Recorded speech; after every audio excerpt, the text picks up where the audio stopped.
Dua klub rival dari London Utara, Arsenal dan Tottenham Hotspur kompak belum terkalahkan sampai game week ke-7 selesai dimainkan. Sebetulnya hingga game week ke-6, hanya ada 4 tim yang belum terkalahkan di Liga Primer Inggris. Selain Tottenham Hotspur dan Arsenal, Manchester City dan Liverpool juga belum terkalahkan. Sayangnya di game week ke-7 kemarin, dua klub peraih Liga Champions itu kalah. Liverpool ditaklukkan Tottenham Hotspur meskipun lewat drama keputusan VAR. Sementara Manchester City tak disangka kalah di markas Wolverhampton Wanderers. Ya, Wolves, tim yang beberapa hari sebelumnya kalah dari timnya Elkan Bagot, Ipswich Town. Sisanya cuma Spurs dan Arsenal yang belum terkalahkan. Sebuah kebetulan, di samping keduanya berasal dari kota yang sama, baik Arsenal maupun Spurs adalah tim yang belum pernah mencicipi gelar Liga Champions. Pertanyaannya, kok bisa sih Tottenham Hotspur dan Arsenal belum terkalahkan? Apakah musuh-musuh yang dihadapi masih ringan? Kenyataannya tidak begitu. Baik Arsenal maupun Tottenham Hotspur dalam 7 laga awal di Liga Inggris sudah bertemu tim-tim besar. Spurs saja kemarin bertemu Liverpool yang sedang on track. Namun lihat, pasukan Ange Postecoglou merepotkan The Reds. Terlepas dari kontroversi yang menyelimuti hasil akhirnya, tapi Spurs bermain sangat gagah melawan Liverpool. James Maddison dan kolega unggul di segala aspek di laga tersebut. Penguasaan bola, jumlah operan, tendangan, akurasi umpan, dan berusaha menahan diri melakukan pelanggaran seminimal mungkin. Selain Liverpool, The Lilywhites juga menghajar Manchester United.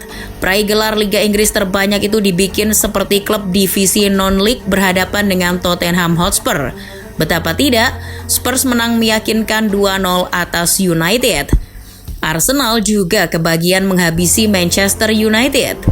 Di 7 laga awal Liga Inggris musim ini, derby London Utara juga sudah dihelat.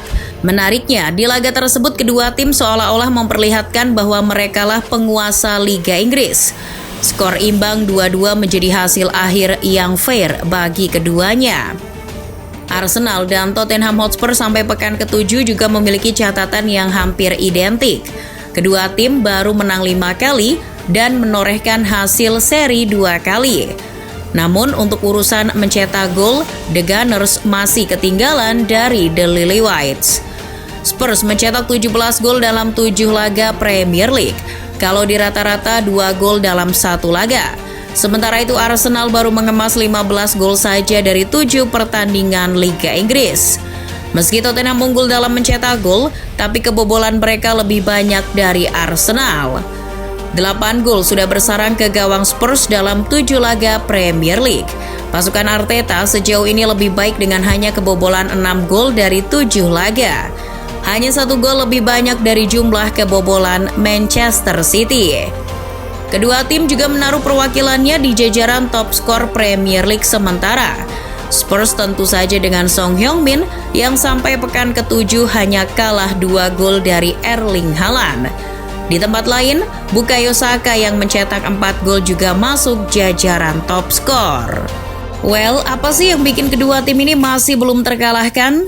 Mari memulainya dari Tottenham Hotspur. Sumpah, tim ini telah banyak berubah di tangan Ange Postecoglou. Spurs diusungnya dengan warna yang berbeda, mentalitas, taktik, gaya bermain, dan lain sebagainya.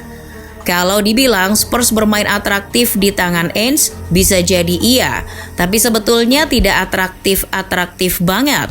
Permainan Spurs di tangan Ange lebih tepat disebut efektif daripada atraktif. Para pemain The Lilywhites kini sangat bertenaga, tak pernah gentar ketika harus menghadapi serangan demi serangan. Mickey van de Ven dan Christian Romero menjadi kolaborasi bek tengah yang solid. Lini belakang Spurs terasa sangat hidup berkat pemain seperti Destiny Udogie dan Pedro Porro. Dua bek sayap itu oleh Ange tidak hanya digunakan untuk mengeksploitasi kelebaran, melainkan bergerak menusuk ke dalam atau istilahnya inverted fullback. Di dunia ini hampir tidak ada pelatih yang memakai 2 inverted fullback selain Ange Postecoglou. Taktik 2 inverted fullback ini bisa sukses karena lini tengah Spurs juga hidup. 2 pivot Yves Bissouma dan Pape Matar Sarr saling topang. Jika salah satunya naik, yang lainnya akan turun. Sementara untuk kreasi serangan, James Maddison adalah pembelian yang tepat. Ex pemain Leicester itu menurut FBref melakukan 75 umpan progresif atau umpan yang menciptakan peluang dalam 7 laga Liga Inggris. Artinya, jika di rata-rata Maddison melakukan 10 umpan progresif tiap laga. Maddison juga mengemas 324 umpan sukses dari 416 percobaan. Jadi, persentase umpan suksesnya menyentuh 77,9%. Ia juga sering terlibat dalam penciptaan peluang, yakni 58 sejauh ini atau 8,8 shot creating action per 90 menit. Nah, untuk lini depan tak perlu dijelaskan lagi, Song yang jadi ujung tombak. Tottenham Hotspur yang belum terkalahkan ini juga segendang sepenarian dengan rekor pelatihnya sendiri, Ange Postecoglou. Tak terkalahkan, sepertinya makanan sehari-hari bekas pelatih timnas Australia itu. Kemenangan atas Liverpool di Tottenham Hotspur Stadium kemarin misalnya, itu memperlebar rekor Ange tak terkalahkan dalam 51 laga kandang, terhitung sejak ia menukangi Yokohama F. Marinos, Celtic dan sekarang Tottenham Hotspur. Berkat rekor mentereng itu rasanya pas kalau Ange Postecoglou masuk jajaran pelatih-pelatih elit di Liga Primer Inggris. Tidak, mungkin lebih tepatnya jajaran pelatih underrated. Ya, siapa yang memperhitungkan Ange Postecoglou? Fans Spurs sekalipun sebelum ini pasti tak mengenal siapa Ange. By the way, Spurs kok bisa dapat pelatih jago kayak Ange sih? Nah, kalau Arsenal memang sudah hebat sejak musim lalu. Kegagalan juara di Liga Inggris karena mereka kurang beruntung saja. Musim ini dengan raihan belum terkalahkan dalam 7 laga, bukan tidak mungkin kalau Arsenal juara Liga Inggris di akhir musim nanti. Kebetulan formasi Mikel Arteta sama dengan Ange. Dengan 4-2-3-1, Arteta juga kerap mengandalkan peran inverted fullback, tapi tidak dua. Biasanya yang mengambil peran itu adalah Alexander Zinchenko. Para pemain Arsenal nyaman saat menguasai bola. Bahkan saat ditekan, di laga kontra Bournemouth misalnya, para pemain The Cherries menekan, tapi para pemain Arsenal punya ketenangan dan kecerdasan untuk keluar dari tekanan. The Gunners selalu bisa menguasai sektor tengah, misal saat mengalahkan United. Arteta juga mengandalkan kreasi dari lini tengah. Declan Rice dan Martin Odegaard adalah aktornya. Sejauh ini Rice telah melakukan 42 umpan progresif, sedangkan pemain Norwegia 41 umpan progresif. Khusus Odegaard, ia adalah otak kreasi serangan Arsenal.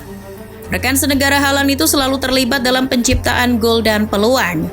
Angkanya menurut FBref mencapai 36 shot creating action dengan rata-rata 5,23 per 90 menit. Catatan itu mirip dengan Bukayo Saka yang juga sering terlibat dalam penciptaan peluang. Pertahanan Arsenal yang diisi Gabriel, Ben White sampai Saliba juga solid. Saliba bahkan melakukan 7 intercept. Pertahanan The Gunners semakin kokoh berkat keberadaan Rice. Ya, selain bantu serangan, pemain yang dibeli dari West Ham itu juga membantu bertahan.